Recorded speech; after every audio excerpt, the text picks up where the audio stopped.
Well, I'm going to give you my take on this year's 2018 US Open. I've heard a lot of different things about the men and the women, and some I agree with and some I really disagree with. As far as the women, it really wasn't about Serena, it was about Osaka. She just outplayed Serena. She disguised her shots better. She made Serena move around, and when Serena couldn't move, and she would miss on a lot of shots. You see every time she's on the run. Watch this here, right in the bottom of the net, and she looked like she was falling over. She couldn't serve her way out of it. That was the problem, and usually she can. That combined with a little choking from the other, women, Serena wins a lot of matches that way, and she just couldn't serve her way out of it this time. Look at that. She can't even get it to the net. So that was really the story. I found a couple of interesting things here in some of the Keys matches. Even though Keys is a great player, certainly has great groundies, she really falters a lot when it comes to the sort of nuanced shots. And then I notice also in this Open a lot of over rotation, like here. You see how her left shoulder is facing and her hand is facing the net? This girl, Krunick, is facing the net now, and this ball will go right in the bottom of the net. That seemed to happen a lot, and I kept wondering if it was the humidity and the slowness of the balls. It just seemed like everybody was early, including Federer, and driving balls into the net. Same with this, same with Djokovic. He hit more errors than usual, even though people were talking about how incredible he really played. And listen, it's Djokovic. He did play great, and he did what he needed to do to win. But I think we've all seen him play a whole lot better. I mean, wait till you hear some of the stats on unforced errors, which they never posted, which I found very strange. But what I notice about Djokovic in general is he's the one guy that really, him and Nadal, they really face the ball when they make contact. I guess when Federer's playing well, you could say the same thing. Watch here on this backhand. Watch how he disguises the shot. Look how he's facing the 45, facing the ball. He could go down the line easily. Or cross court. That's the beauty. When you face the ball at the 45 like that, you have two shots on your racket. You can go cross court or down the line. Here he chooses, as you see, he goes down the line. I always forget because he disguises his shots so well.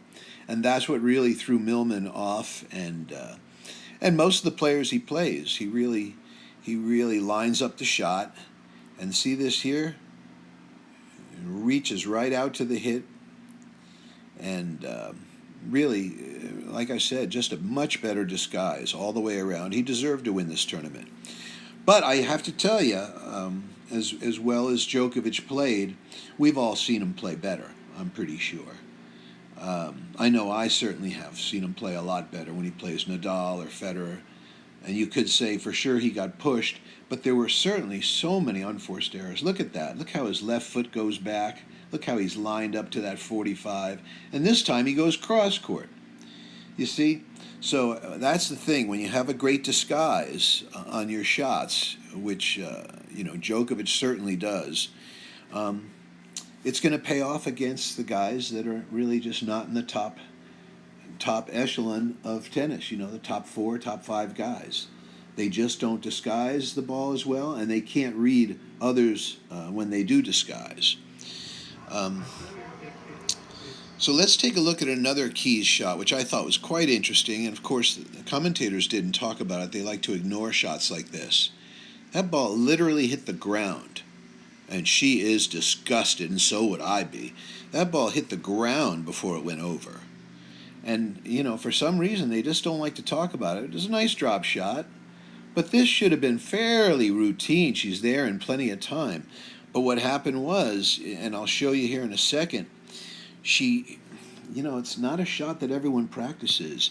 And unless you have a philosophy of understanding how you go with the racket from concave to convex, and you have sort of like a fishtail when you make contact, this is where you can see players are a little mechanical, and the way they train is, they learn shot, shot, shot. And if they haven't learned that shot, then it doesn't help them too much. Let's take a look here, and I'll show you what I'm talking about. So she gets to the drop shot easily. She's got Krunic on the run. Look at that. She's falling backwards. She crowds the net, so she's going to have to go back. She couldn't take it as an overhead. But take a look at what happens. And first of all, I don't know why she let the ball go straight over her head unless she's going to do a tweener. She really should have gotten to the left or right of this ball. But watch here how she loses her coil, and look, she's convex when she hits the ball. See, at that point there, she should have been convex going into the hit. And then as she hits, the racket head should have laid back. You see how the racket head's forward? And it literally hits the ground before it hits the net. So that was pretty poor.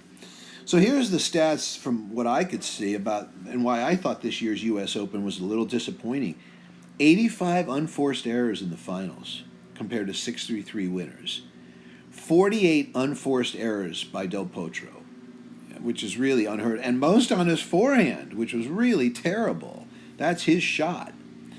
And Djokovic had 37 unforced errors, which for 3 sets, okay, one tiebreaker, 3 sets, is quite a lot of unforced errors for Djokovic. So yeah, as well as he played, not his best tennis. And this was not the best finals match. It was kind of a shame. It was sort of the weather, not a lot of drama. And Del Potro really never got started. He never seemed to warm up. He hit that chip right from the beginning, which was ridiculous. And then the Osaka match, I think all the credit has to be given to Naomi Osaka. She won 2 and 4. I mean, look at the score. That's all anyone's going to remember in 10 years, right? All the histrionics, all the BS, all the drama and the politics will be forgotten. Osaka won 2 and 4, so congratulations.